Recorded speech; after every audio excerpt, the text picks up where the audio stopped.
Hello and welcome to the Game Theory Podcast. I'm your host, Sam Vecenie. We are presented by The Athletic. Today on the show, coming live from Bradenton, Florida, it's Matt Pennie, where he's on the road doing fucking grassroots basketball shit, because that's what he does. Pennie, what's going on, man? What up, Ben? I'm living out of a suitcase, really like a country music song, I feel like. Just changed my clothes, doing some laundry on the road. I went home for about 16 hours from Pangos in Vegas, and now I'm down at IMG Academy for a Future 60 Under Armour camp tomorrow. Top 32 boys and girls from a UA circuit, and still podcasting, still following along here on the Twitter machine and on the podcast machine with you, which is great. Anything you want to point out from Pangos? Pangos is weirdly one of the few events that like I miss most from not living in the United States, because like I can't swing coming over there for just Pangos, right? Like it's just not economically feasible, as much as I love the event. But it is weirdly like a great opportunity to see a lot of really, really great young players all in one place. It's a catch-all across brands, and that's why I love it. Yeah. That's why I've gone the last few years, because I see so much of the Under Armour guys, and then during the high school season, I'll see the elite high schools, elite prep schools, but you don't see as many guys in one place. And that's why you pull the Nike guys in, the Adidas, the independent, our Under Armour guys, and actually line up against each other. And yes, there's times, and many times, where it devolves into just up and down. It's a dunk show, and I have my laptop out, I'm taking notes, and after 20 minutes, just close it. I'm like, I'm just going to watch some basketball and not read too far into this one right now. But the beautiful thing is the games don't start till about 3 o'clock in the afternoon, day two. So if you want to go Vegas it up, go ahead. I was recording draft videos with you in my hotel room. That's probably says more about me than Vegas. But there is something for everybody, and it's such a wide swath of guys that I was able to get eyes on and not watch mixtapes and videos, despite it becoming a mixtape and video too. Yeah, I mean, like literally, there will be times where, like, you know, midway through practice, they will stop and like do a dunk contest, like right at the end of the first session, right? Well, there was one game where Elliot Cadeau from New York, he dunked on a player. I won't say. Toward the end of the game, there was like 8 seconds left, and it was like so much of a statement that everyone just looked at each other like, "Yeah, we're good, we're done." They just like stopped. The cameraman came on the court. They like showed the video to each other, like watching it. I'm like, this is it. This is summer basketball at its finest.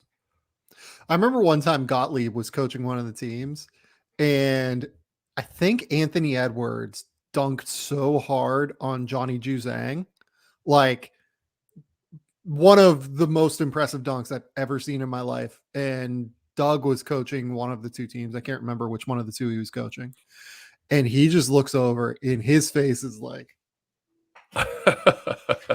as for the people listening on the podcast, it was like, oh boy, like this was saw me backing up, soul like snatched from him via basketball.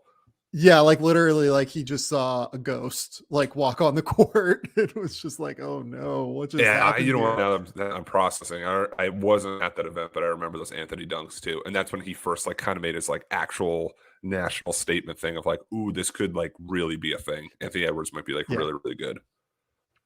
Yeah, when I saw Ant that day, I was just like, oh, this is definitely a top 5 pick. Like this looks different.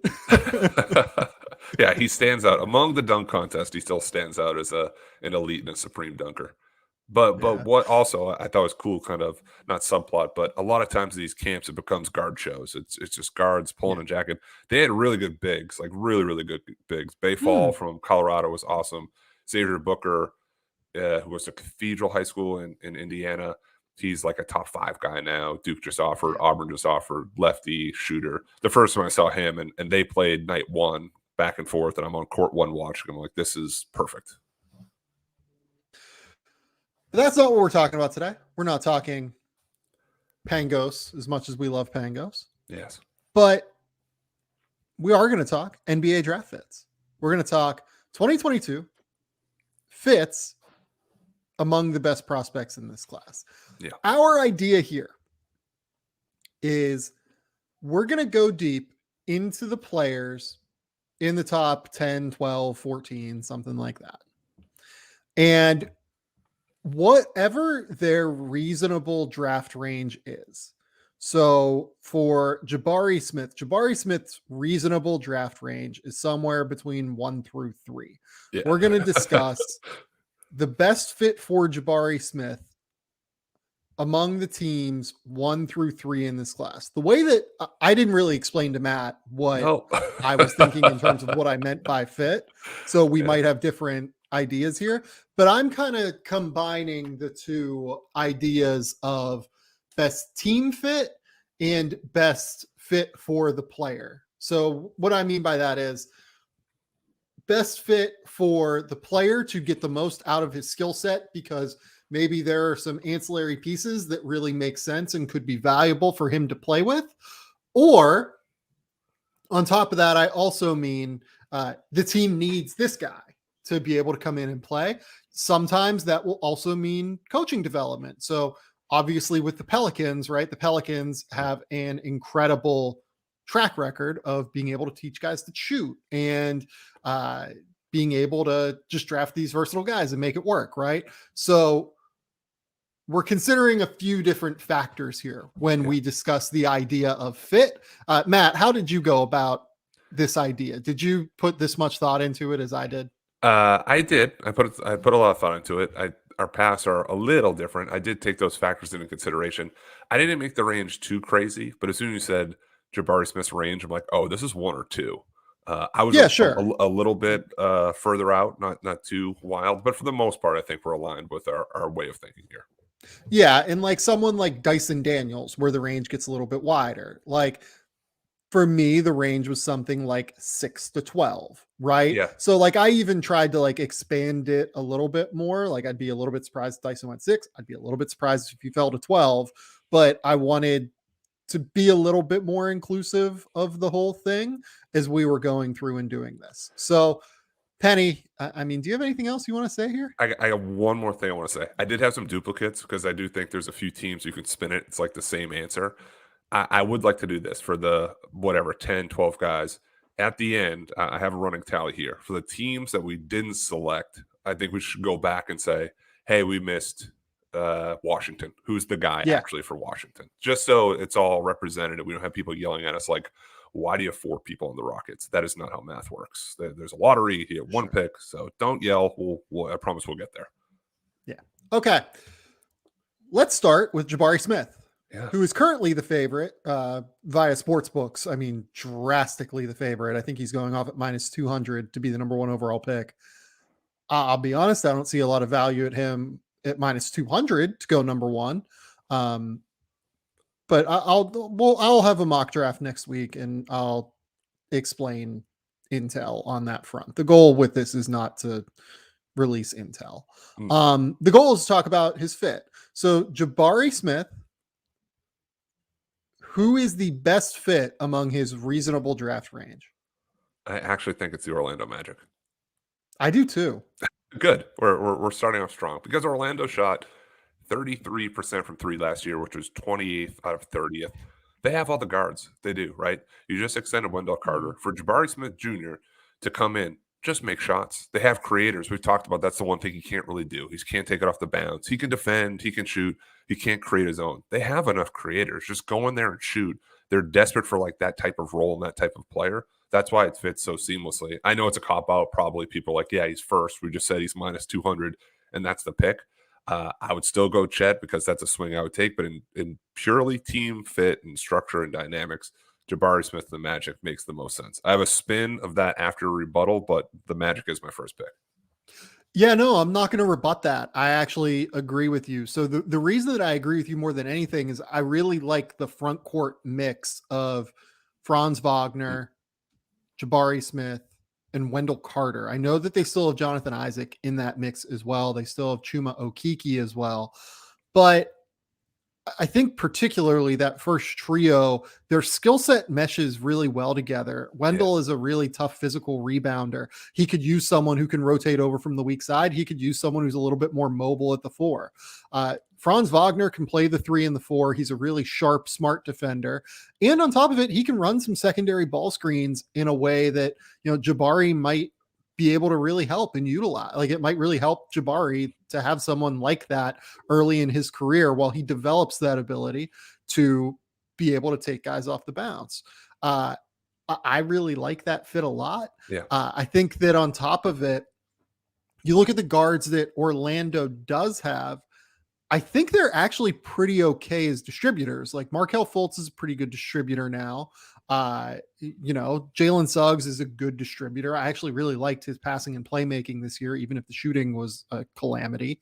And then Cole Anthony can make plays in ball screens as well that he's shown. He's definitely a bit more of a scorer, but I really like the idea of putting Jabari there and letting him develop both for the player and for the team, because I think the team, they really need a scorer. Like they need the guy that can go get a bucket at any point. And I do think that by the time Jabari is 23 years old, that is going to be him. Like he's going to be able to just get to his spots. He's going to be strong enough. He's going to have the high release point. He's already an elite shooter. I think he's the guy that kind of meshes everything together that fits best for the Orlando Magic at number one. Beautifully said. I want to spin it on its head for 1 second. And I know the new thing is people hate trades and like mock drafts. Like, don't do a trade. Don't live in a fantasy world. Just take the guy of who it is. So bear with me for a minute. The Pistons have a ton of cap space, right? They do. So hypothetically, say the Pistons signed DeAndre Ayton to a max deal. If they rolled out a lineup with DeAndre Ayton, had Jabari Smith, you have Saddiq Bey, you sign in a versatile shooter and Cade Cunningham, that's not a bad core. That's a good thing to roll out there where Cade Cunningham has more options as shooters. You had the versatility of Saddiq Bey, can still shoot, but he's kind of more of like a mid-post guy now. You get a free agent. DeAndre takes the physicality, the rebounding, the rim running, the shot blocking, and Jabari can just play his game. I know this is like three things that'll never happen, but that was like the pick where they're 29th in the league in three-point percentage at 32.6. Run those pick and rolls all day. You have somebody behind you. So that's a dream world. That's a fantasy. And in short, yeah, it's the Magic, but the Pistons would be fun too. Yeah, I mean, that'd be great, but I just don't know how he gets to the Pistons. No, he doesn't. Yeah, I mean, or like how they even move up. Like, I don't think you'd have to give one of those pieces, but that's why my list was a little bit more liberal than yours of, hey, what about the top five here? Yeah. Okay. The number 2 prospect that we're going to talk about is Chet Holmgren. And Matt Pennie knows Chet's game better than anyone, probably in the public sphere. You've seen Chet more than anyone in the public sphere for sure. What do you think is the best fit for him moving forward? I think it's Oklahoma City Thunder, who have the second pick in the draft. Okay, why? The developmental timeline is the first thing, because you go there and it's patience and it's repetition over the immediacy of production. You're not being picked into that place and into that culture and being like, hey, man, you need to average 17 and 8 or this is viewed as a bust. They don't see it that way. Right. You can't really say trust the process anymore, because I think Philadelphia fans get mad or think it worked, didn't work. I don't know if we think it worked anymore. That Philadelphia is always yelling regardless. But for Oklahoma City, they can be committed to both his process and theirs. There's not like it has to be a win right now. You're probably 2 years away from that. But I like the idea offensively of him taking off the rim, pushing ahead with Shea, pushing ahead with Giddey. You have some perimeter toughness with Lou Dort. And Sam Presti is going to take risks on guys like this. I've joked to some other scouts and media people that he might just take somebody that we haven't even like thought of, like Keegan Murray's going to go second, Jaden Ivey's going to second, maybe. But for Chet, that's the best place of like the slow burn of let's heat it up a little bit and not throw him into the mix right away and have this expectation that he has to dominate from day one. Yeah, I think that my pick would be Oklahoma City purely because the timeline matches up, right? Like, I think that they're going to be patient enough to let Chet develop his frame at his own pace to where it makes sense. I think they would get the best out of Chet. In terms of like team needs and like what an organization could use, I think Houston like could really use Chet. They need a tough motherfucker who is a competitive dude who will step in and give them all sorts of like real defensive upside with that core. Alperen Şengün, not a good defender in the front court, but actually kind of meshes well. I think that Chet would really unlock Şengün in a big way because of his ability to space the floor. They could play 5 out while playing 6'10" and 7 foot across the front court on offense. And then defensively, Chet would just cover up a lot of the holes that Şengün brings you. Jalen Green, obviously not like some terrific defender. Kevin Porter improved defensively this year, but I think having a spacing five that could play lineups with Kevin Porter, it has been shown to really help him, I think, substantially in the way that he can attack the rim, because obviously they have Christian Wood already, who's a threat to be able to space the floor. So in terms of like the team that could use Chet the most, I do think it's Houston. But I worry that Houston could potentially, just with Tillman Fertitta and that ownership group, try to speed up the timeline a little bit in a way that concerns me when it comes to developing Chet's frame long term. I do think Chet is just so competitive that he's going to be able to play from day one and be okay. But I don't know if he's going to be at his best. And I worry that that would the desire to speed up the timeline would be a little bit concerning to me. In that vein, I do think that Oklahoma City, who also needs a center, also needs a defensive centerpiece next to Shai Gilgeous-Alexander and Josh Giddey, I think that their willingness to take this a little bit more slowly, develop it a little bit more patiently, probably makes it a little bit better of a fit for Chet as the player. And then they also have a real need for him. And he fits the scheme they want to play. They want to play five out. They want to be able to shoot, space the floor from the five position, as we've seen with guys like Isaiah Roby sliding down to the five. I think Chet is probably the best fit for Oklahoma City. And I think Oklahoma City is the best fit for Chet Holmgren. It seems like a town and a fan base that would embrace him too, because he had like the halfway thing with Poku and see how it works out. And I don't know if you saw the clip that made its rounds when a reporter asked Chet, who's the best player in the NBA? And he paused for a second. He goes, me in 2 months. And just like deadpan. And that's one, his personality, but two, he believes it. Not even from like a cocky perspective. Like he doesn't know that he's 195 pounds, but he's going to work on his body. I know now all the frame stuff is like popping up for like the fifth time, like heavily, like the wave is back. Like, I don't know, the frame, like we've discussed this ad nauseum. You believe it or you don't. I believe he's going to fill out. I believe that he's going to be a really good pro. I take him one, I like with Oklahoma City. So if he goes two, he goes three. We just outlined two really good landing points for him too. Yeah. I keep going back and forth again on him and Jabari. Oh God, I can't. It's going to be one of the two for me at number one. I'm not sure which one, but I think they're both so good at this. I think that they're both such interesting players in such divergent ways with their games, because Jabari, I think, has a chance to be a really high level scorer, like a legit 25 point per game scorer if it all breaks right. I think Chet's value is a little bit more it's a little bit more on the margins. Yeah, like it's the swing, right? It's like these are the ones we try to go for. It is like how safe do you want to play it? Like Oklahoma City was first. I think they still would probably go Chet. Maybe I'm wrong. Maybe Chet goes fifth. What do I know anymore? Like these are what is that?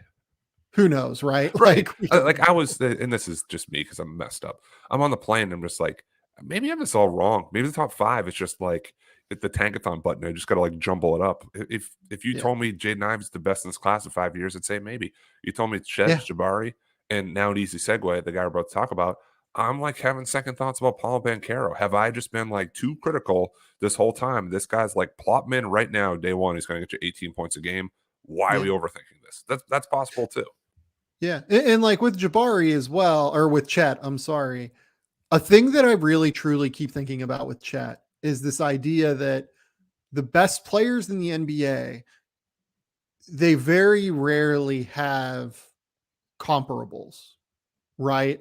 Yeah, like you point. Very rarely can point to someone, even back when they were prospects, right? And you go, oh, that's who they were like, right? LeBron is different. Like you can go LeBron, like there's some Magic Johnson there, but someone like Giannis Antetokounmpo, like he doesn't really have a precedent, right?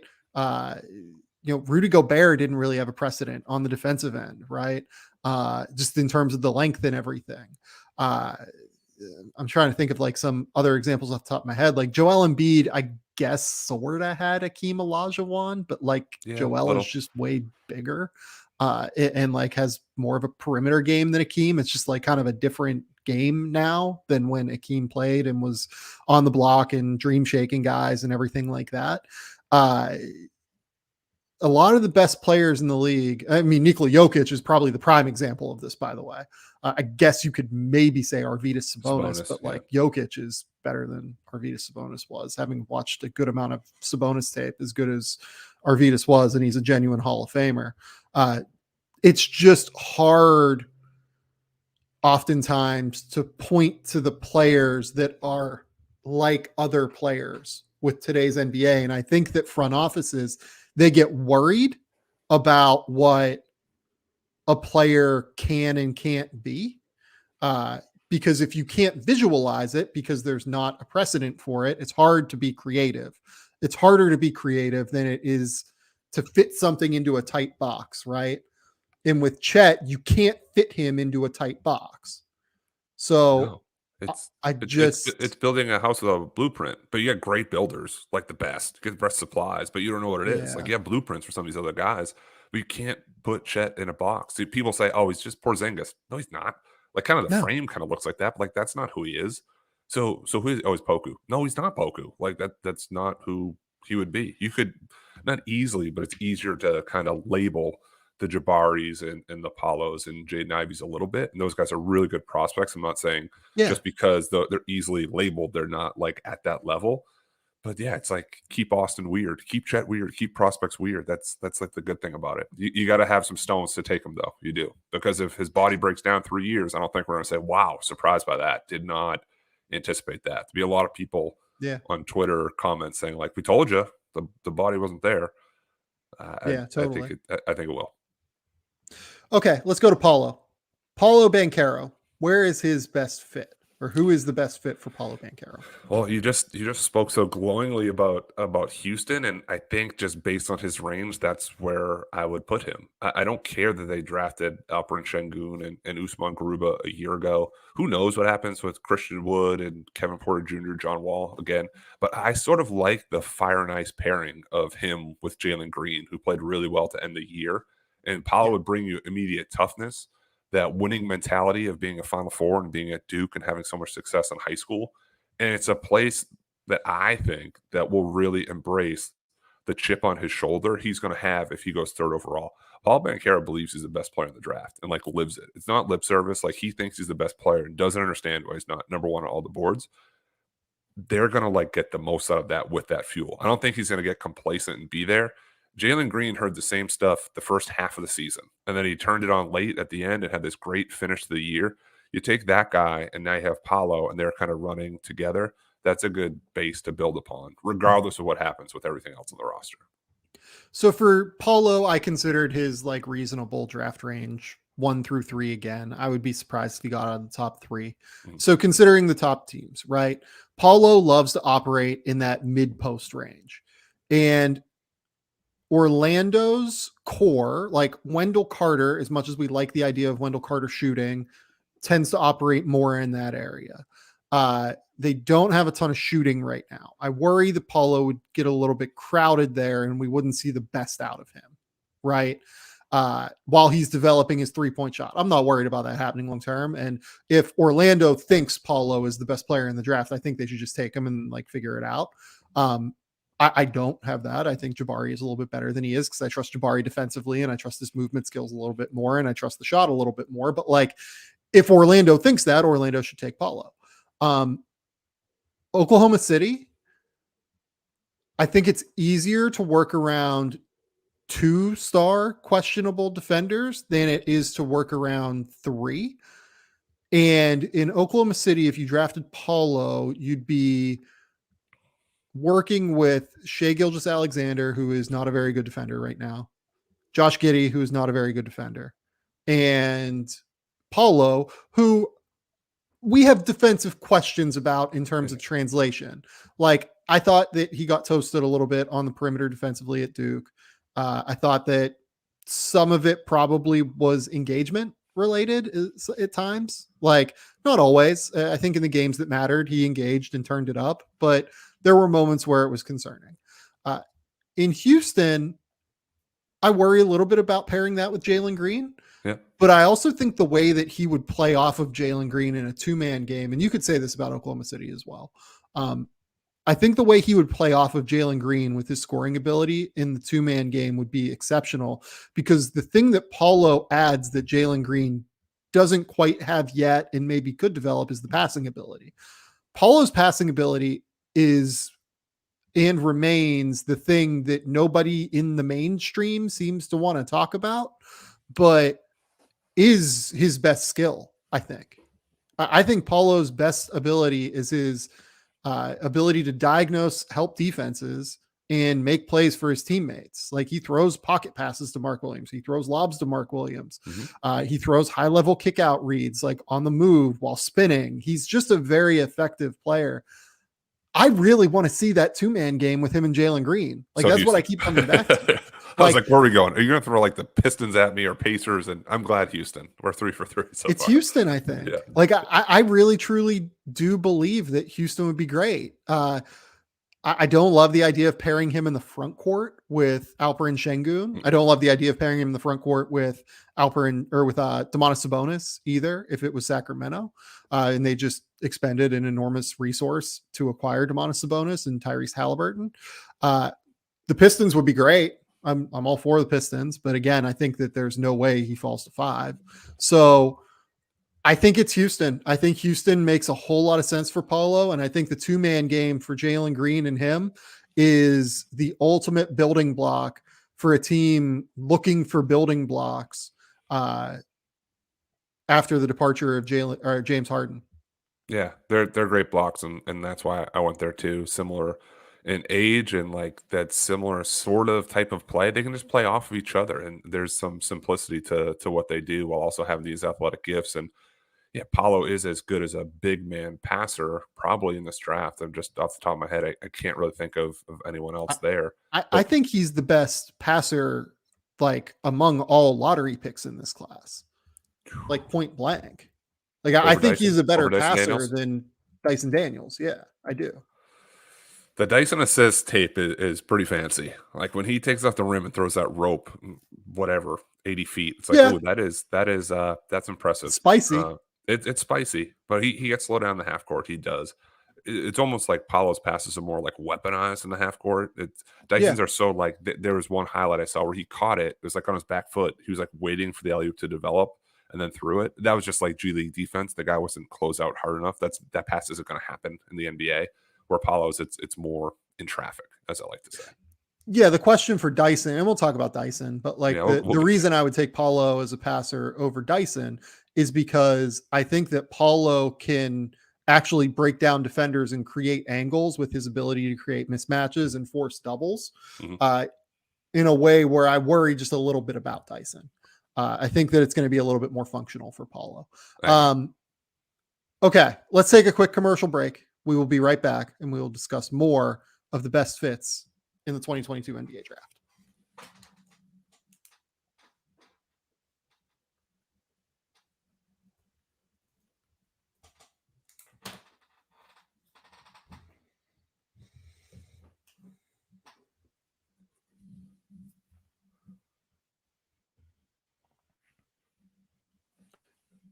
Pennie, I got good news.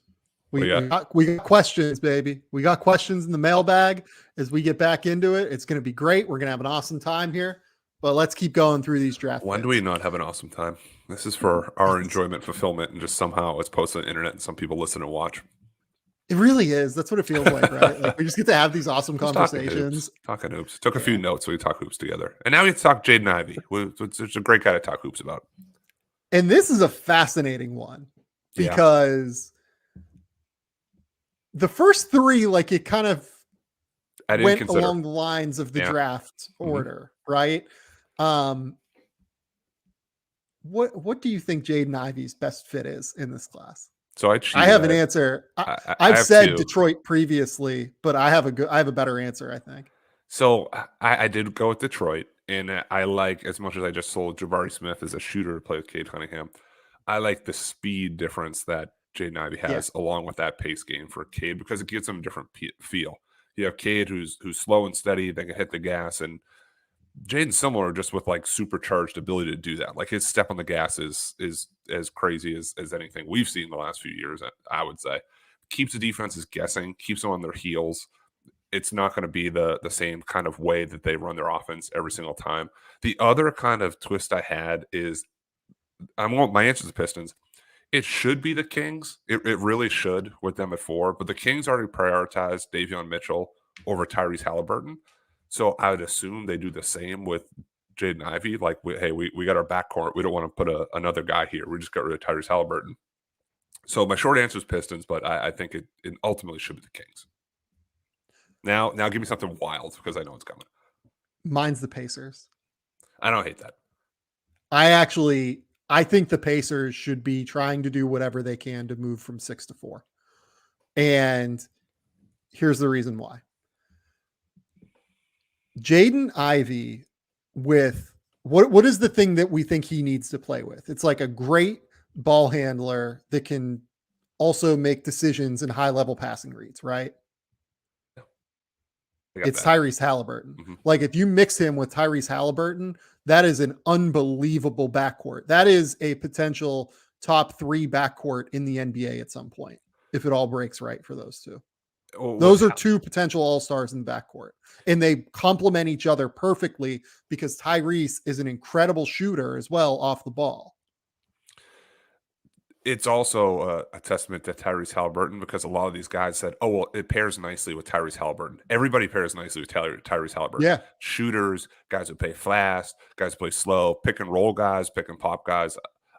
We've been Tyrese Halliburton stands for a while, not as high during the draft. And we weren't as, I don't know. I didn't think he was going to be a top 3-5 guy coming out. I think I had him at like 6 or 7. So I was pretty high, but like, but higher. I didn't have he's him higher like than this. that. I know they didn't win as many games as they'd like to, but I did like what I saw with Indiana's core. That's probably a piece or 2 away. Yeah, I mean, what we're talking about here is why the Kings like fucked up trading him, I think, because he just makes everyone's life easier. He's not the one you move. You move De'Aaron Fox, and then you figure out the rest around Halliburton, I think. But I digress. Pairing Tyrese Halliburton, Malcolm Brogdon, also Miles Turner, who's like an incredible floor spacer at the 5, incredible pick and pop weapon. Yeah. That floor is going to be emptied out in the middle of the court for Jaden Ivey to be able to attack. I think that's what they need to be doing. And like, they have Chris Duarte, right? The trade that has come to mind for me is... I'll explain in a minute while I'm laughing. Go Okay. ahead. The trade that has come to mind for me is, if I was the Kings, right, and I'm considering trying to win now, okay, could you do number 6 in Chris Duarte for number 4? Kings slide back 2 spots, pick up Chris Duarte. And I would do that if I was the Pacers, because I think the Jaden... I was going to say, if you're the Kings, you just want all the old draft picks. You got old Davion, old Duarte. What are we building here? What's the foundation? Well, they could use another shooter, right? Sure. So then what you do is you go out and do you move number 6? And look, I don't think I would do this, but if I was the Kings and they are considering this, and the Blazers are sitting there at number 7, and they have Jeremy Grant, and they want Jeremy Grant, right? And maybe they move number 7 for Jeremy Grant. Do you move number 6 for Jeremy Grant then? That was a lot of pieces. I think I'd take number 6. I would. I would rather have number 6 than Jeremy Grant personally, but I wonder if the pressure to win there is so much. You know, you pick up Chris Duarte, you pick up Jeremy Grant. That's a pretty good draft haul, like, to help you win games tomorrow at the end of the day. But you're selling out in the future a little bit, because you also don't know how often. Well, I guess the Kings they're always kind of this range, but you don't know how often you're going to get a pick in, let's say, top 5, but not top 6 range. It doesn't happen every single year, or shouldn't happen every single year. And now you win, and now you're the 9th pick. I don't know if that really moved the needle enough. Yeah, let me be clear. If I was the Kings, I would just take Jaden Ivey at the end of the day. Yeah, Even though I don't think it's the best fit because they have De'Aaron Fox, they have Davion Mitchell. I would still just take Jaden Ivey and then figure out what to do, over the course of the next 6 months, or maybe even over the course of the next month. Like I would really strongly consider just moving De'Aaron Fox, right? Yeah. But I also am cognizant that they seem to want to win, and I wonder if that's a way to do it. I'm just trying to come up with ideas here at the end of the day You're for an the ideas Kings. guy. Yeah, I'm an ideas man. So as much as you are an ideas guy, the reason I'm laughing is now this is the second time you've done this. You've read my bullet points for the player or the team right before I did it for like a different player. So are we No, good with our fit here? Can let's we move on to go. the next guy? Yeah, So yeah, the yeah. next guy is Keegan Murray, who I think the ideal fit is the Indiana Pacers. So for what everything Sam said, but here's Yeah. my sell. You have Miles Turner, you have Tyrese Halliburton, you have Malcolm Brogdon, you have Chris Duarte. TJ Warren was injured. He's a free agent. Who knows? I like the IQ of Tyrese Halliburton and Keegan Murray mixed together. That is a slice and dice combination of half court where you're playing those two out of pick and roll. Chris Duarte in a corner, Malcolm Brogdon in a corner. You have Miles Turner rolling up high, shooting 34, Yeah. 35% from three. Pick your poison because you're going to be beat one of those places. And then if Tyrese wants to run, Keegan Murray can run with him. That's the fit I like the best for Keegan. I liked yourself for Jaden Ivey too. If I were the Pacers, that would be the guy that I'd want in that range. Yeah, for what it's worth, I think he'd be the best fit for the Pacers too. Like, I love everything about that fit. And the other thing is that you didn't mention is he really complements Miles Turner's like one deficiency really well, in that he's not an incredible defensive rebounder. Keegan is really good at grabbing. He can go on the break. He can attack. I think that would actually really help Tyrese Halliburton a little bit as well. Halliburton can spray to the corner while Keegan brings the ball up and attacks. Yep. Yeah, like I also really like the Keegan fit to the Pacers. I think that if we were talking purely for Keegan, that's probably the spot I like best. I don't love the Kings because I think that Domantas Sabonis and Keegan defensively is a little too concerning for me. The Pistons work. Like I think the Pistons are a really great fit for Keegan as well. That could be the landing point. It's the same sell. It's a shooter than an offensive versatile player for Cade Cunningham to work off of. Yeah, totally. So I like all of this. I'm trying to think who is next, right? Let's. I had just a list on a master board, but the next one I had here was Shaedon Sharpe. So why don't you lead off? You take Shaedon Sharpe off the board for us. What is the best team fit for the international man of mystery from Canada, from Kentucky? Kind of. I believe the Pistons for him.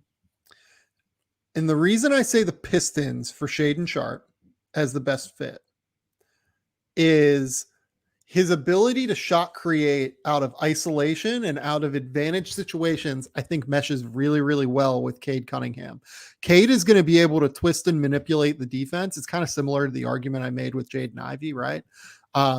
Cade is going to be able to twist and manipulate the defense, and then he's going to be able to throw it over to that second side, and he's going to be able to find Shaedon, where Shaedon's going to be able to potentially get a scrambling defender, coming back out to him. He's going to be able to attack, close out, and get to the rim, or he's going to maybe get a mismatch when the scramble happens, and then he can really create off the isolation and get to his step back jumper.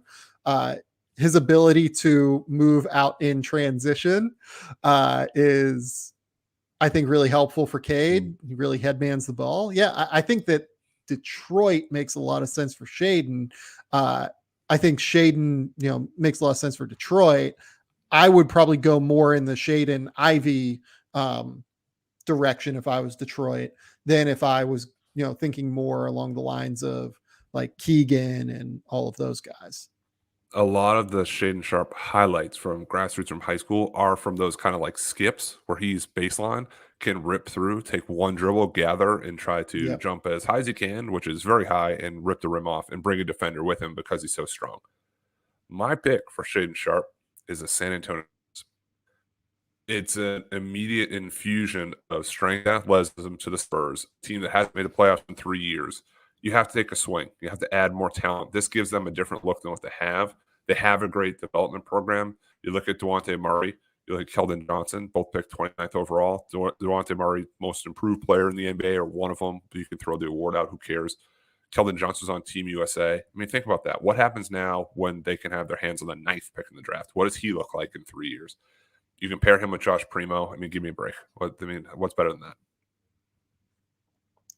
Yeah, I like the Spurs for him as well. I don't have a strong take. I know that you just wanted to get your Primo love out there. I'm not taking. I was waiting for your reaction. I just wanted like the one raised eyebrow. Like, okay, great, move on. I refuse to take the bait on that. You know what's like the bait though? You put the bat signal for questions. I don't look. I like to be surprised, but you did it so early that I did look as we're recording. Somebody writes every single time in almost every single video, when will Josh Primo be an all-star?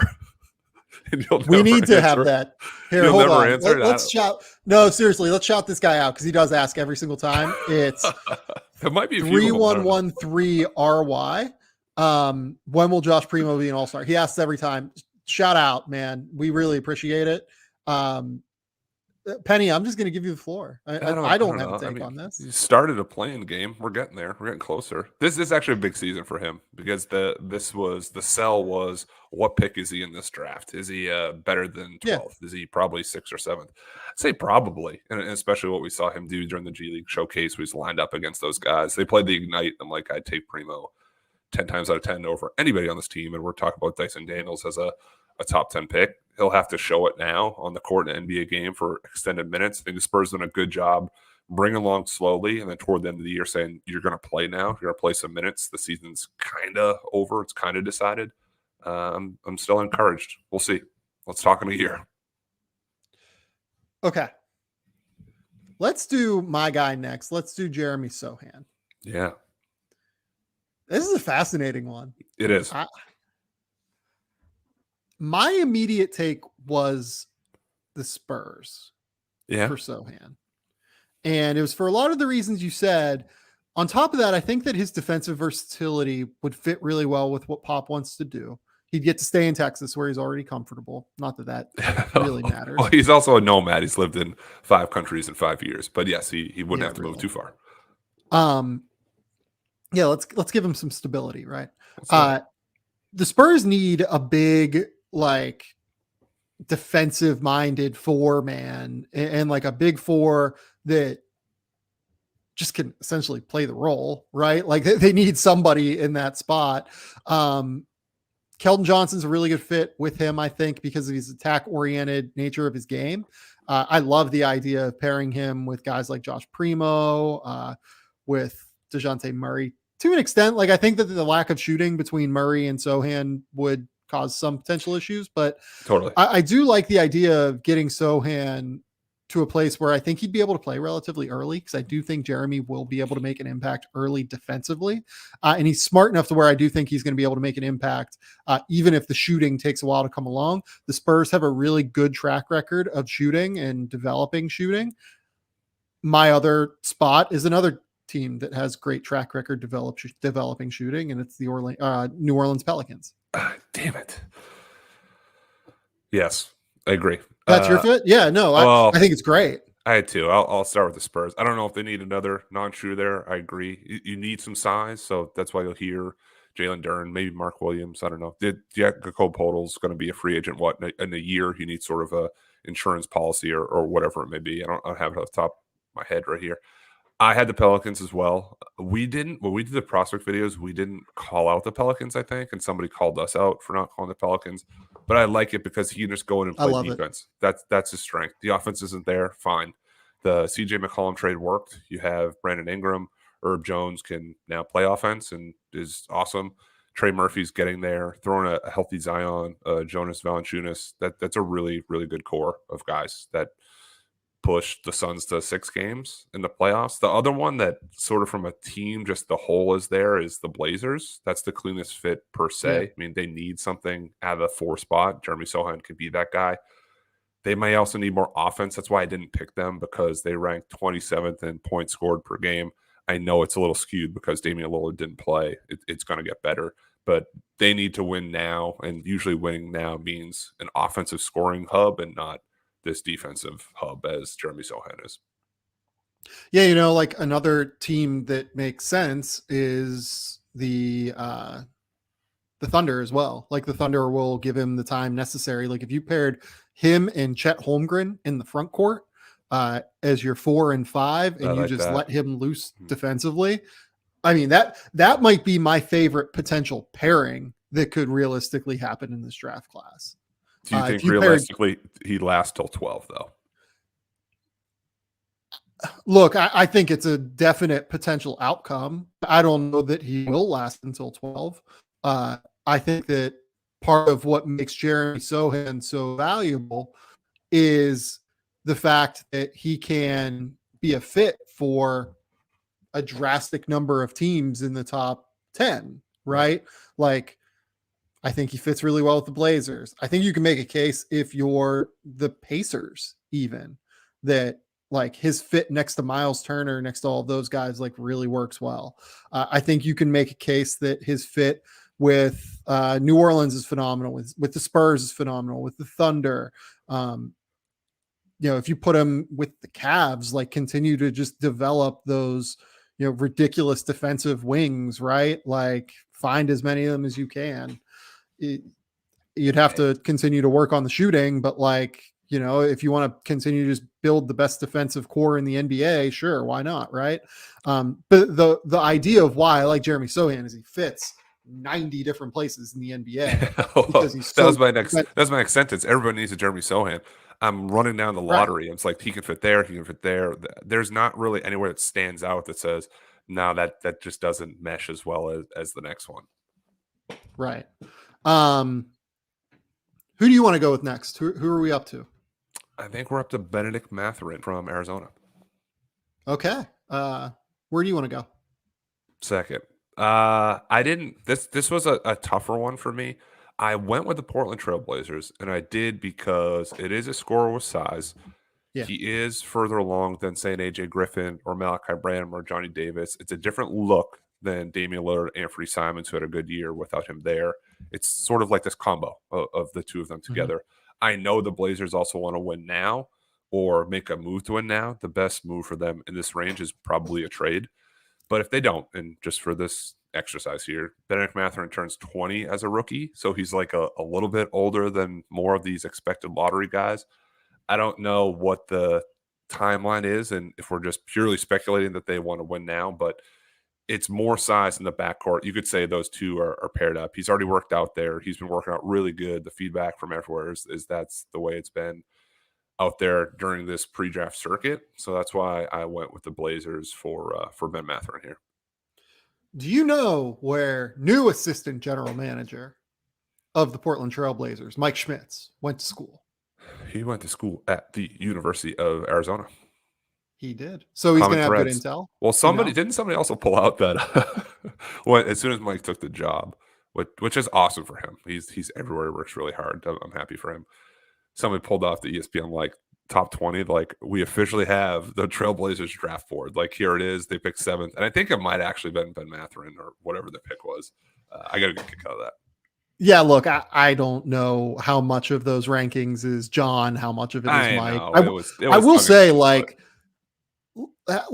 I haven't talked to John and Mike I've talked to Mike maybe semi recently, but I haven't talked to John and Mike, for a couple years. Like we're friendly. We see each other when we're out. Like, it's a what's up. It's, I like both those guys a lot. I hope they have respect for me on some level.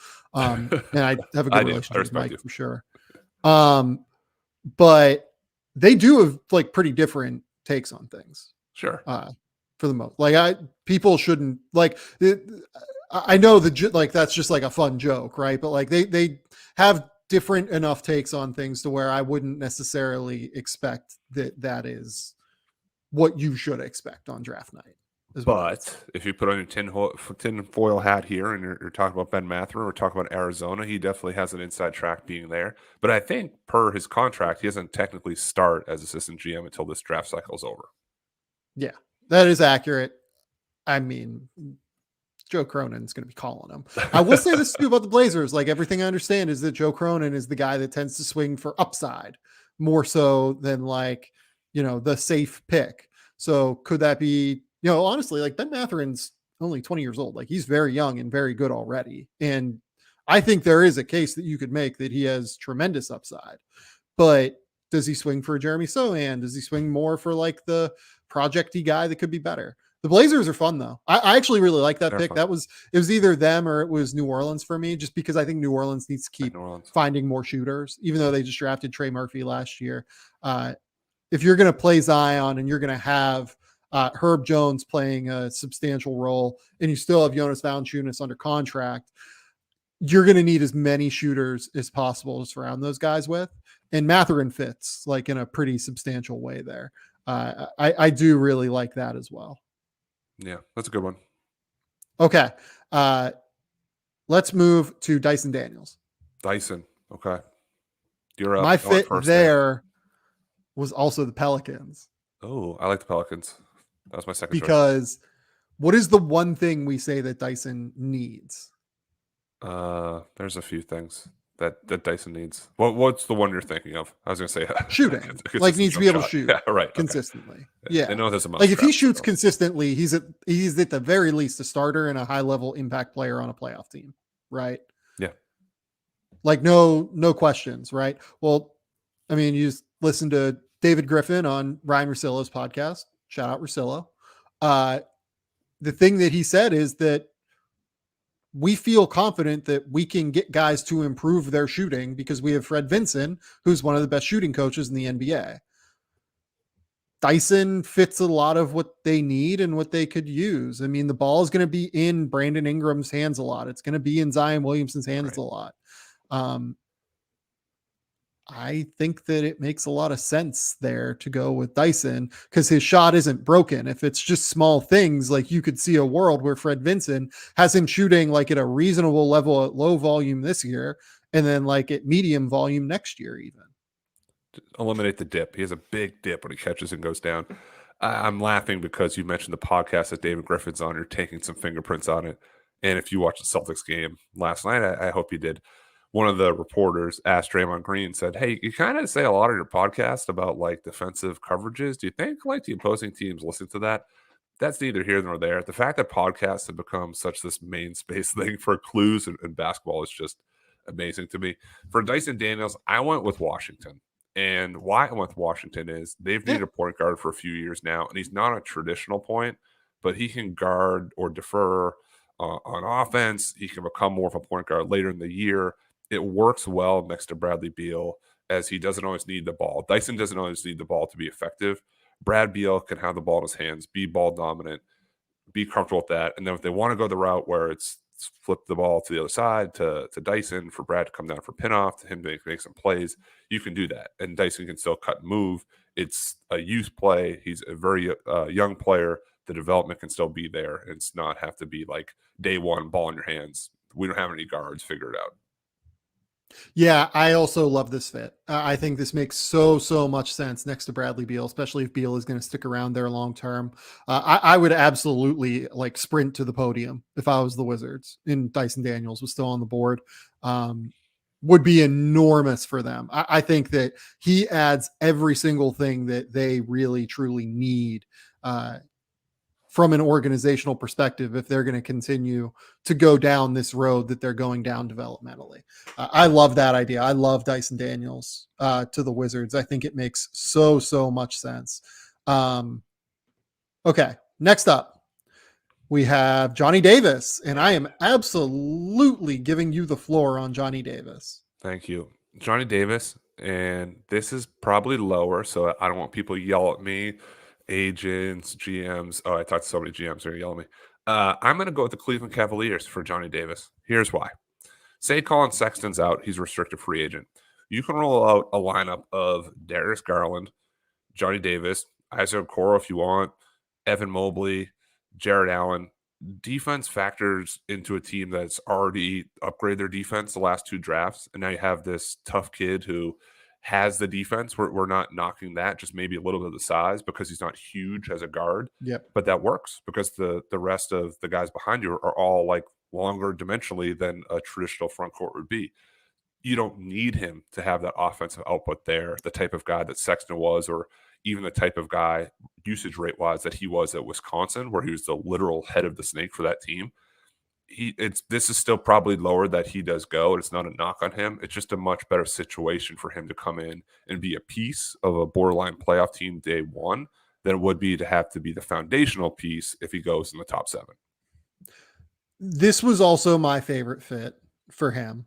I totally agree with you. I would love to see him next to Darius Garland. I would love to see Johnny Davis next to Evan Mobley. His ability to create shots, I think particularly getting him in situations where he can be the second side guy and can then create off of that. I think he could actually derive some more attempts at the rim as opposed to settling in the mid-range more often because he is a good athlete. I really quite like that fit. Like, I think it just makes a lot of sense. Like, if that would happen, I would probably really strongly look at sign-in trades for Colin Sexton at that point. I would, if he fell to 14, I think it'd be a great win for Johnny Davis.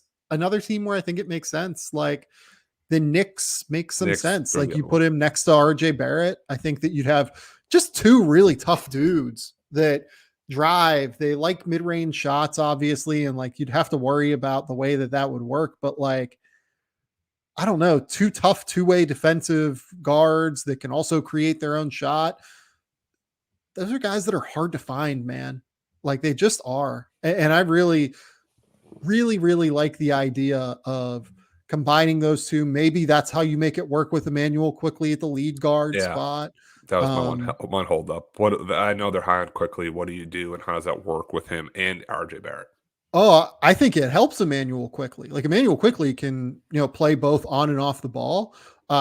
He, I think, does need two good defensive wings next to him to be successful. I think that's how you make an Emmanuel Quickly led backcourt work long term. I think that the Knicks and the Cavs are my two favorites for Johnny Davis. I really like the idea of both of them. You're up now again with Mark Williams. Mark Williams, easy. We've talked about this 1,000 times over. It's the Charlotte Hornets. Yeah. He defends with the mean streak, and that's what they need. Block some shots, can switch a little bit on the perimeter, rim run, catch lobs. LaMelo needs the horses to run with him. He's a beast. It's the exact role that he had at Duke. Just do that now in the NBA. We're not asking more of you. We're not asking less of you. Crank the motor all the way up. Just have that energy in the front court, and you're our guy. Yeah, I think Mark Williams' best fit is unequivocally the Charlotte Hornets. I need to see Mark Williams running the floor, catching lobs from LaMelo Ball. I need to see LaMelo Ball sprinting the court with Miles Bridges on one side and Mark Williams on the other side. Like, this is the most fun potential outcome. And then Mark actually fills a substantial need for them defensively as arguably the best rim protector in this draft class. He fits a need for them. It's a perfect fit for him. Everything across the board says Mark Williams makes sense for the Charlotte Hornets. Don't mess that up. Yes. Here's the one thing that doesn't make sense here. It's that Michael Jordan is the owner of the Charlotte Hornets, and would he really truly take a Duke guy in the lottery? That's a good twist. Does he just take Oshai because he's old? He likes taking seniors. Who's older? Who else we get? Mark's not young. Like, it's fine. No, he doesn't take that many old guys anymore. It's not that bad. Yeah, it's an old draft joke for our old draft heads here. But yeah, that Mark Williams, don't do this. Don't break our hearts. You have two chances to get him too at 13 and 15. If they go anti-Mark Williams, both of them, I'm gonna lose my mind. And here's the other thing too. You should take him at 15, not at 13, because the Cavs have Jared Allen and Evan Mobley. Do you really think they're taking a big at 14? It would just be heartbreaking if that's their guy. Like, say, NBA teams, their boards don't look like ours. Mark Williams would be third on like their board, right? If you play that strategy and for whatever reason the Cavs like, we're trading it to Milwaukee. They wanted to pick, and Milwaukee's like, oh yeah, we love Mark Williams. Then it's like, oh, what have we done? Yeah, maybe you do. How confident, how steady is your poker hand during this play? Yeah, no, I like that. That's a fair point. Okay. Jalen Duren, next up. Jalen Duren. I also had the San Antonio Spurs. We've talked about Jakob Poeltl's free agency upcoming. I looked at one more season, and then he's a free agent. It's toughness up front.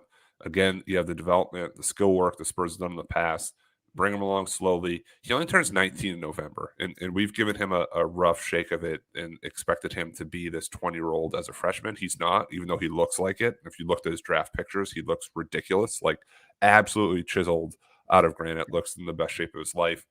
Memphis was a lot for him, expected a lot. He wasn't ready for it. Should he have done another year of high school? It's another podcast for another time. He doesn't have to be that way in San Antonio.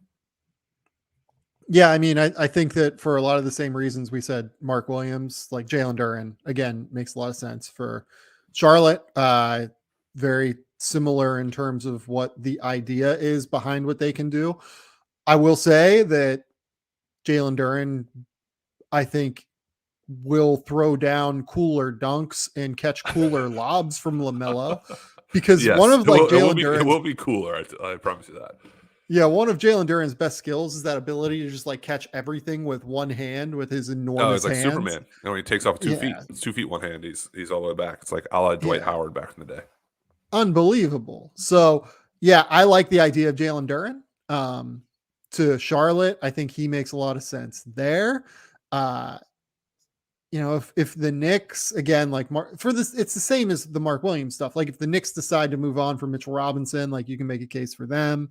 You can make a case for San Antonio. Absolutely. I think, you can make a case for Portland. If Portland decides like, hey, we don't want to keep Yusuf Nurkic, although it seems like based off of their public comments that they're planning to keep Yusuf Nurkic, and thus that kind of falls apart a little bit.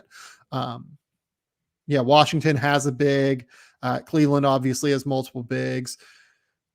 It would not surprise me if one of Mark Williams or Jalen Duren slides down the board just a little bit, depending on the way the draft shakes out, just because it's harder to find landing spots. Like Washington at 10 should not be taking a big. New Orleans should not be taking a big. Indiana should not be taking a true big. Like if the Knicks are re-signing Mitchell Robinson, they shouldn't be taking one. Right. Like Charlotte should only be taking one at 13 and 15. So that takes away a pick. Cleveland should not be taking a big with Evan Mobley and Jared Allen. Like there's just a lot there. Obviously teams can move up and down the board, but how many teams really want to give up multiple assets for a true center? I don't know. It's questionable. Yeah, and once you start, that's what the name of the board. That's why guys start going down, because it's a board. It's still team fit. People yell and say don't draft for team fit, but if you signed a guy to a mega contract in the front court, you're not going to take another center. That's just the way it is. It's better if it's more versatile guards and wings. Like that's not necessarily the same thing. You have a 5 that you're paying a ton of money, unless it's a leverage play to get them out or to expand to do something else. You're not taking them. That's it. Right. Like that's the space where team fit like really truly matters. I think is. Like if you have a ton of resources expended in the front court, like Cleveland does already, you should not be taking a big in the front court, just period, point blank. Okay. The last guy we have on our list here is AJ Griffin. You're up. Oh man. This is gross. I can start. This might be like a little bit lazy. As much of the reason I said about Johnny Davis adding defense to Cleveland, I think Cleveland just like mask some of the deficiencies defensively that AJ Griffin has. It's the protection behind him. Just come in and shoot the basketball. He had an unbelievable shooting season as a freshman at Duke. If he's just there as a jump shooter and if he's beat off the bounce, you have 2 or 3 rim protectors behind you or rotational defense. That would be great for him as a rookie. Yeah, I think San Antonio makes sense for him, just as another wing shooter. I think that Oklahoma City could take a dive into the AJ Griffin like boat, just because if you have Josh Giddey, you have Shai Gilgeous-Alexander, having a killer floor spacer next to those guys would be really, really helpful. I'm trying to think. We've got Cleveland here. You mentioned Cleveland. I think that makes an awful lot of sense. If Charlotte decides to move Gordon Hayward this summer because they're going to give Miles Bridges a lot of money and they don't replace him with another wing, that is an interesting potential fit if you see like the chess moves down the line. And obviously Charlotte, has a plan for what they're going to do, I would imagine. I think that all those teams make a lot of sense. Cleveland would be phenomenal. I love the idea of Cleveland. Yeah, me too. And you know what? I love the idea of. I thought we were going to miss a team. We did a fit for every single team in the lottery, Good including for us. Oklahoma City at 12, who really like we didn't have to like have a fit for, but we still did. So if Jeremy Oh, Sohan's there, fantastic. run. Take Sohan, take Chet. That's a great 1-2 punch from the 4-5 position. Okay. Mailbag time. What's the number? I don't know. I kind of lost track. So many. Lost track. I'll look. I won't look at the questions. Just how many. Let's see here. This works. Let's see here.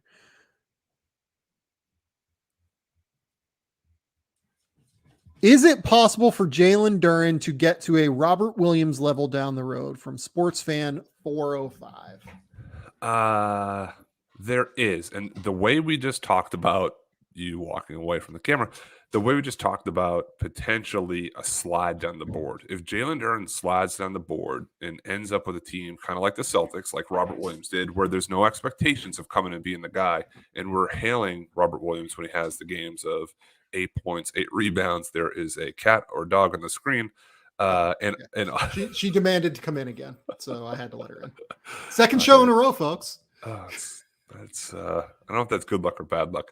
So my short answer is yes. I do think he could be like Robert Williams, but you have to also be drafted in like the Robert Williams range. If you think you're taking Robert Williams 8th, teams and fan bases could be disappointed, but he could get to that type of player that Robert Williams is.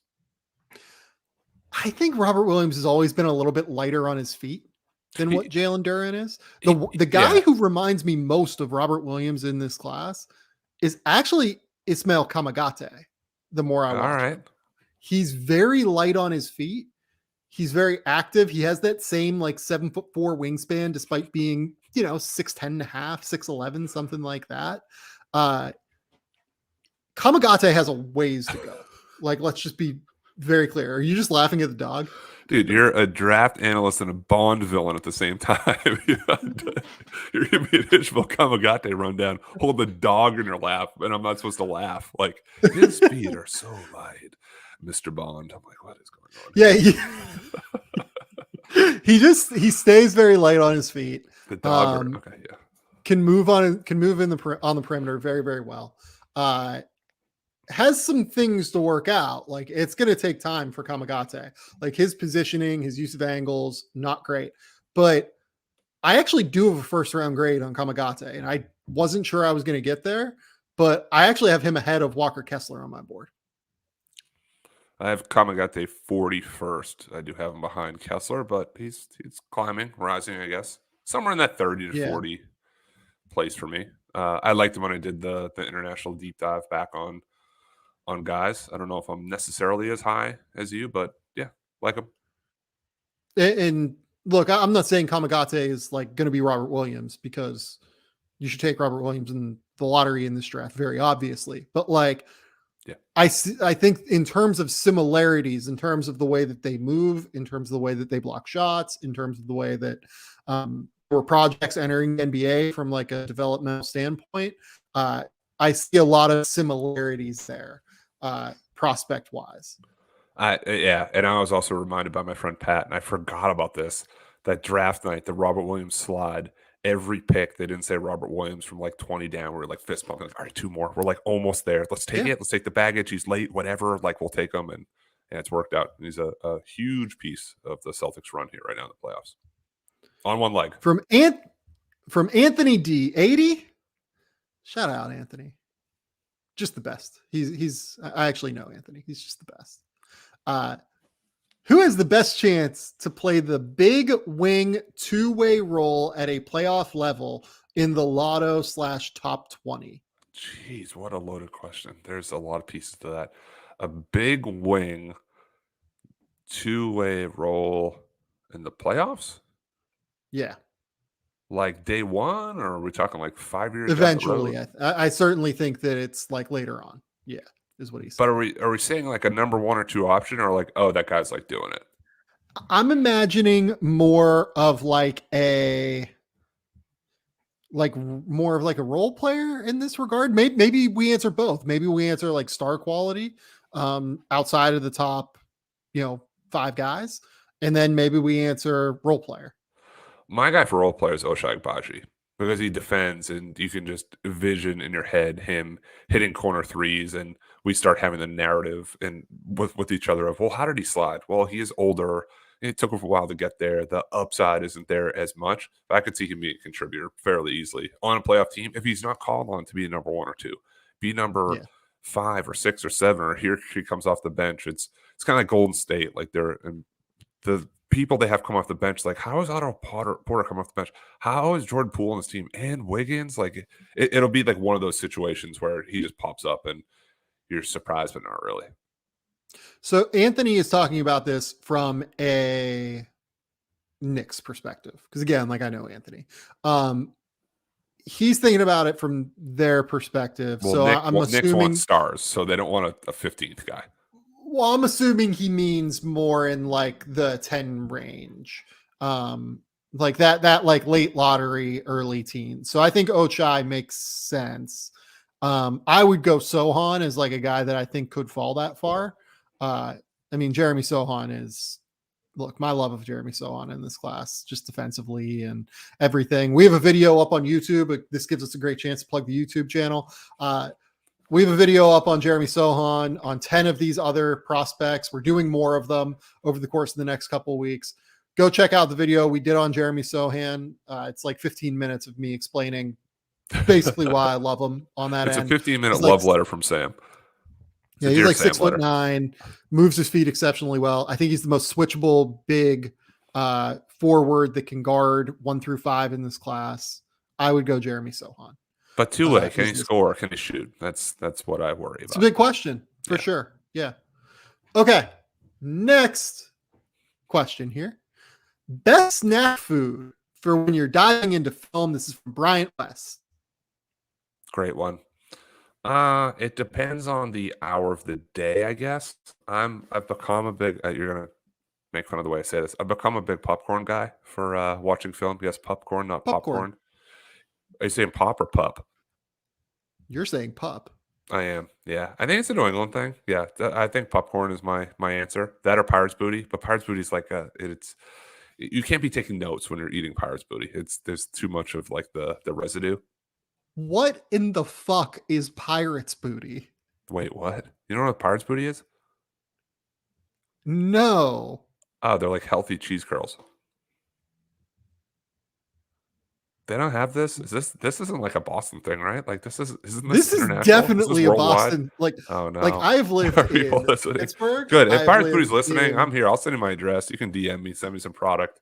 I'll keep pumping it out here. That's one of my favorites. Columbus. I've lived in Denver. I've lived in LA. Like, look it up. I've never seen this shit anywhere. Look it up. Are you looking up? It's a real thing. It is. It's fantastic. I eat it. My son eats it. I honestly can't buy it because I eat it like too fast, and I'm like, oh, that's stupid. What is my answer for this? Probably Reese's Pieces for me. Ooh, I'm a big Reese's Pieces guy. I eat Reese's Pieces while I watch movies. While I, I'll like just lay them out like on the table here. We get it. You're a movie guy. You liked E.T. Oh, wow. I didn't even think about that connection until you just said that. I'm real dumb. No, it's okay. Let's see here. I do like this question. Who would be the more valuable player if they added a high 30s 3-point shot to their game? Tari, Eason, or Dyson Daniels? Well, what did Dyson Daniels shoot this year? 26% from 3 in the G League. Yeah. And what was Tari Eason? He was like 35.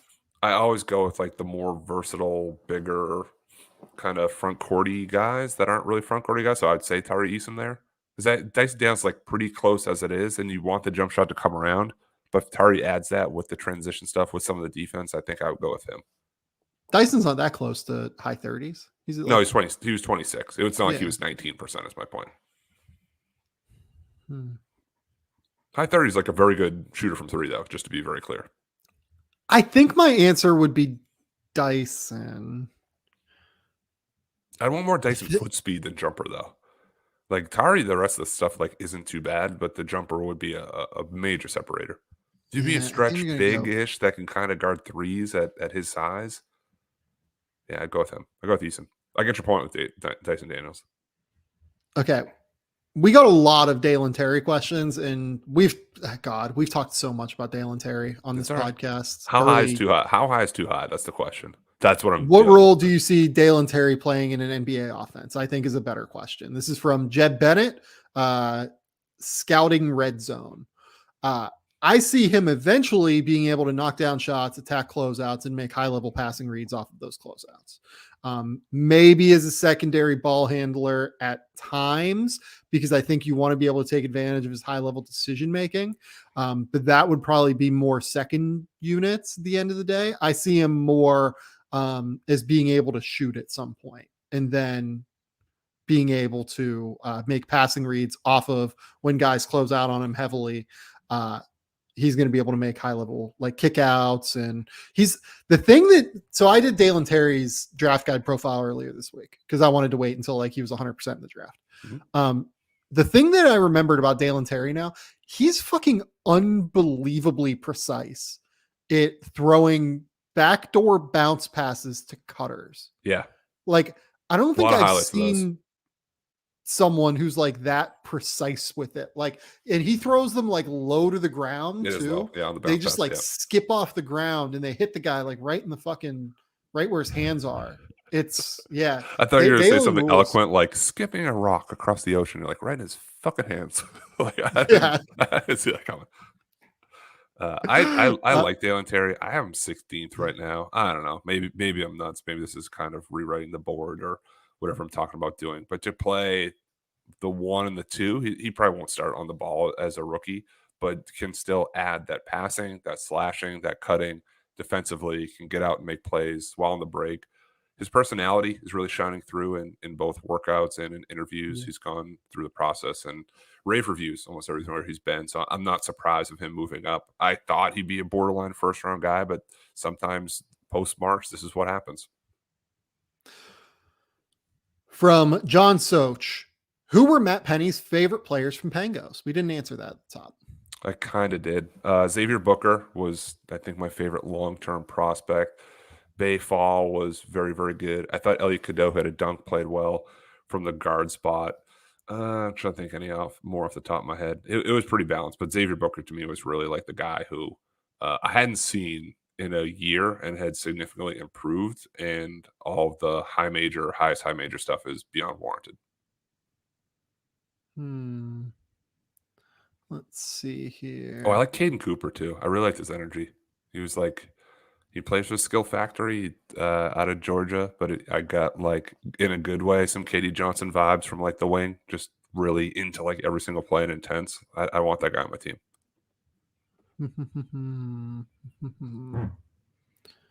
Let's see.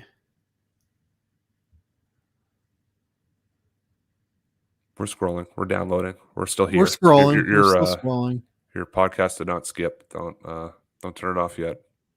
We'll finish strong. Over the next 5 years, this is from Courtney Kennedy. Why is everyone so sure Anthony Edwards will be better than Jalen Green?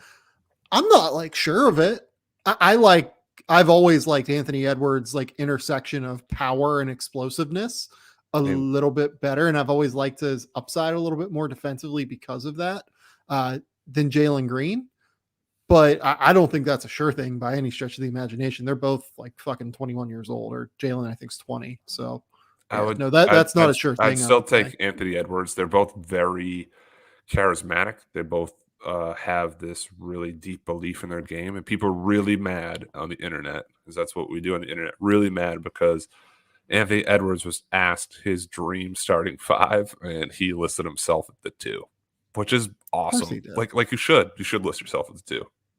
I love it. I like genuinely love when guys do that. It just makes me smile. Like, why would you ever complain about people doing that? that was the scout on Anthony. Like, yeah, he thinks he's the best. Good, he is. There's 20 points per game. Okay, I think that's all we're gonna do. Okay, here's a fun one. This is what we'll close on. Good. This is a draft 2-way or training camp. It's like MFK basically. Hold on, draft. Okay. Do I do 3 of them? I gotta write this down. I'm gonna forget. Draft, 2A training camp. Draft. Okay, go ahead. Jared Rhoden, Ron Harper Jr., Keon Ellis. Jared Rhoden.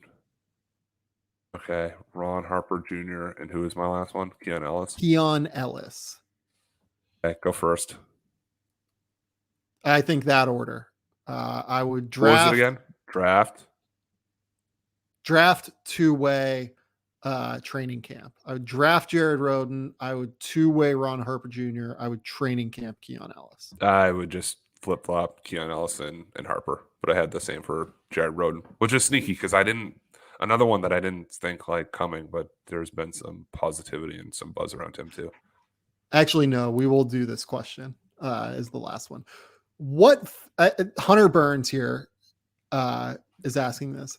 Who talks the most shit out of the projected top 8? Asking for a Pelicans fan. Ooh, that depends. There's levels to it. Jabari Smith talks a lot. He does. Chet Holmgren talks a lot, but he's kind of like going a little bit.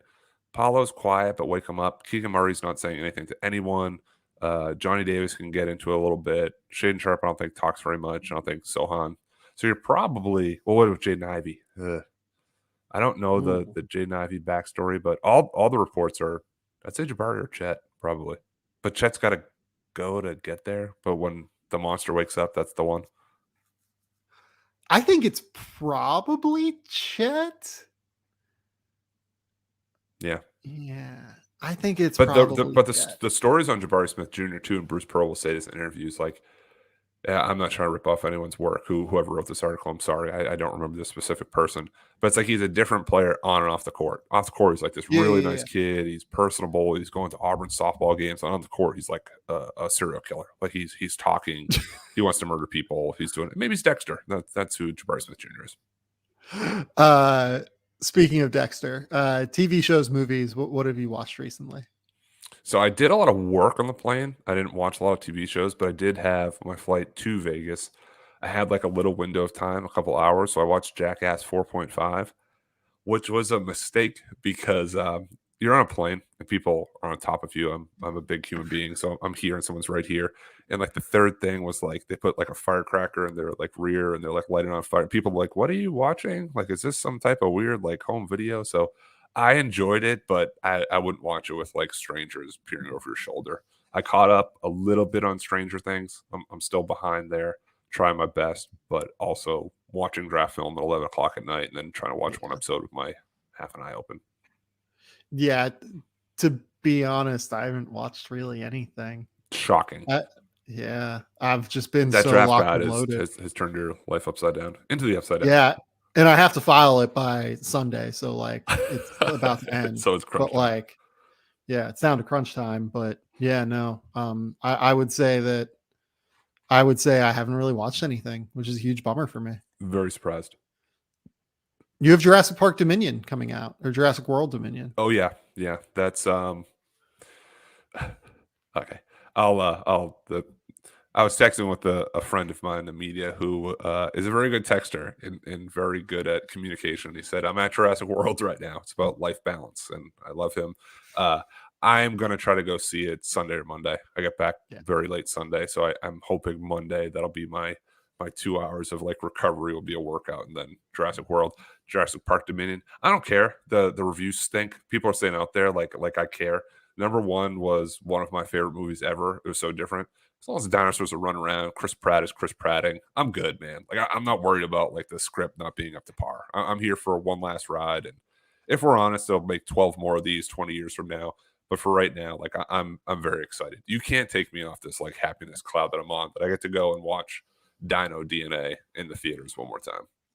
Yeah, like so this is one of my weird things. Like I don't have that connection with Jurassic Park. Like it's good. Like but it's never been like one of my things. You know what I mean? Like you have your things. Like hilarious. Like I'm trying to think. Like I watched A Knight's Tale. Like I would say that like you take A Knight's Tale over Jurassic World. I like look objectively. Jurassic Park is a better movie than A Knight's Tale. But like I'd imagine that part of it for you is that Like you Lord. watched Jurassic Park probably 12 times Oh yeah, when you were yeah, 8 years old, yeah. right? Or Like, if you're channel surfing, there's certain scenes where it's like, all right, I'm locked in for 15 minutes. I'm not going anywhere. yeah. Like I probably watched A Knight's Tale 40 times when I was not 40, maybe like 8 or 10 times when Oh I man, was like between the ages of like 10 and 13, yeah, right? right. So like it's like that thing where you have that weird connection with a movie that you grow up with, right? I never quite had that with Jurassic Park. Like I saw Jurassic Park and I was like, oh yeah, this is great. Like this is fun. Mhm. Cool. I was just like probably 2 or 3 years too young, At the I time, would yeah, say, I was like for it to like collecting like the dig. cups at McDonald's, like the collectible cups they had. I was in. I'm Yeah. still in. I'm still weighing in. And the same was with Batman. It's probably like the same time, like Batman Returns. That was my, Mhm. I don't know, my elementary days, if you will. Yeah, like I have a bigger connection with like those movies than I do with Jurassic Park for sure. Mm. I'm trying to think of like the actual big movies of like the 90s, like that I have a connection with. Randomly like 10 Things I Hate About You. I've seen I've seen that movie like Could a see that. crazy amount of times. Yeah. Taming the Shrew, right? Yeah, yeah, yeah. Yeah.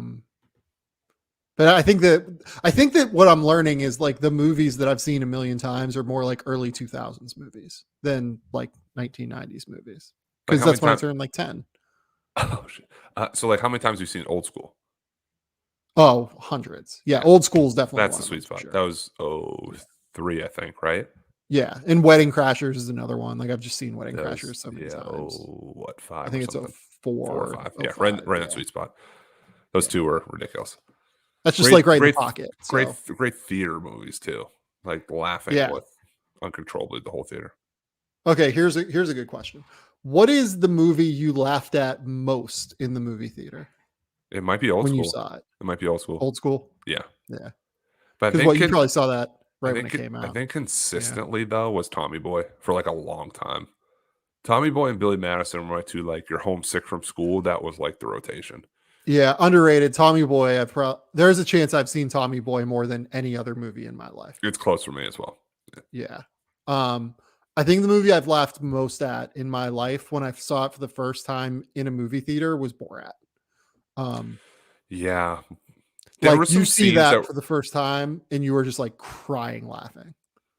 It doesn't really hold up, I don't think, on repeat viewings, but the first time you're just like, what is this? well, yes. What is this when they're running through the hotel naked? I'm like, I Yeah. can't. This is ridiculous. There's also an outtake. I think it's an outtake where Borat's in the store asking, "What cheese is this?" He's like, "In this," and the guy's like, "That's cheese." He's like, "In this cheese," and he does it for like 50 cheeses just to show like how ridiculous America is by having like 50 different types of cheese.